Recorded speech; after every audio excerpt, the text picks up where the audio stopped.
ትሩፕ ሀበሻዎችን ስራ ዳኞች ምን ትሉታላችሁ?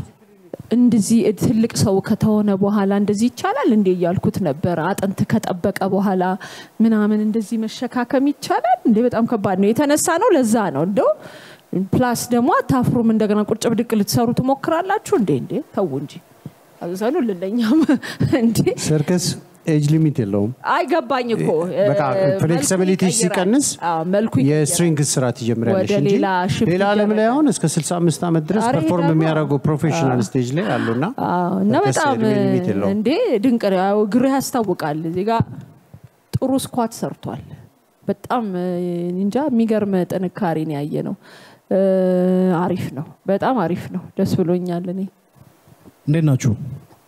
እኔ አንድ ጊዜ ምን አይቻለሁ መሰላችሁ? ቻይና ውስጥ ይሁን የሆነ ቦታ ላይ ልክ እናንተ እንዳደረጋችሁት ጭንቅላቱ ላይ አድርጎት ደረጃ የሚወጣ ሰው ይያለ አይታችሁት ይሆን? የሆነ ደረጃ ይወጣል ጭንቅላት ሪከርድ ነው። አዎ በዚህ መልኩ ላይክ እናንተ ደረጃ እንኳን ባይሆን ላይክ ይሄ ቲፒካሊ የአፍሪካ ሪከርድ ነው። እኔ ቼክ አደርጋለሁኝ አፍሪካ ላይ ቲፒካል ሪከርድ ይመስለኛል። እኛም ሪከርድ ላይ ስለምንሰራና ስንት ሜትር ትሄዳላችሁ ላይክ አሁን ጭንቅላቱ ላይ አድርጋው ቼክ አድርጋችሁ ታውቃላችሁ? እስከ 100 ሜትር ትሄዳላችሁ። አስገራሚ ነው። እኛ ጋርም እስቲ በግል ኮሙኒኬት እናድርግ ከኔ ጋር ከመጋረጃ ጀርባ እናወራለንና ይሄ በቃ ሰው ዩኒክ ቲፒካል ሪከርድ ነው። ያለሙ ላይ እንደዛ አይነት ነገር የማስመዝገብ ነገር አስባችኋል? አስበን በርቱ። this is record መሆን ይችላል። በጣም አሪፍ ስራ ነው ሰራችሁ። በጣም ምርጥ ነው። ግን ምንድነው ማስተምረው አሁን ልክ ቴክ እንዳለው ብዙ ጊዜ ሰርከስ ፍሌክሲቢሊቲ ላይ ብዙ ጊዜ የሚጠቀሙት በእድሜያቸው አንፃር ምናምን እነሱ ናቸው። አሁን በጣም ያንጎ ነው ትልልቆ ነው ምናምን የሆኑት ወጣቶች ደግሞ ብዙ ጊዜ ከስሮ ነው የሚሰሩትና ከላይ የሚሰሩት አይተናላ። ያ ነገር ነው ልዩነቱ። ምሳሌ ትሆናላችሁ እናንተ። እኔም ጀምራለሁ ብያለሁ። እንግዲህ ድሮም ትንሽ ሞክሬ ነበረ። አሁን እቀጥላለሁ ብዬ አስባለሁ። ቆንጆ ነው። ዲፊካልቲዎችን ነው በቃ ውጥት አድርጋችሁ እንደዚህ እንደሙሉ ባይሆንም በቃ ዲፊካልቲዎች ስራዎችን ነው ይዛችሁ የመጣችሁት። ማህዬ አይሽ ፊት እንደዚህና እንደዚህ ሆኖ ማግኘት ይቻላል።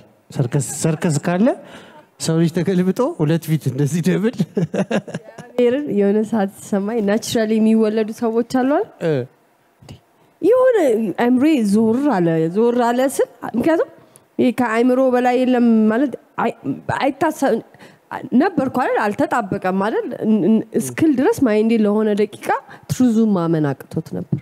ትሩዙን ማለት ነው። ሰርከስ በቃ ለዛ ነው ለየትኛውም የኪነ ጥበብ ዘውግ በቃ ከቦክስ የወጣ አስተሳሰብ ላለው ነገር ሁሉ ሰርከስ እንደ አንድ ትልቅ እንትን መሆን የሚችል ነው። ሰው ልጅን ካራክተሩን እንዲገልብጠሽ ማሰብ ብትፈልጊ ታገኘዋለሽ ሰርከስ ላይ ማለት ነውና እያየኋቸው ነበር የሁለቱን የፊት በባላንስ ውስጥ ያለውን ኮንትራስቱን አፕሳይድ ዳውን ያለውን የኮንትራስት የፊት የኢሞሽን ምናምን ኮንትራስት እያየሁኝ ነበርና በጣም ስትሮንግ ነው እና በጣም ደስ ይላል። በጣም ቴንኪው እናመሰግናለን። በኋላ ውጤቱን እናየዋለን።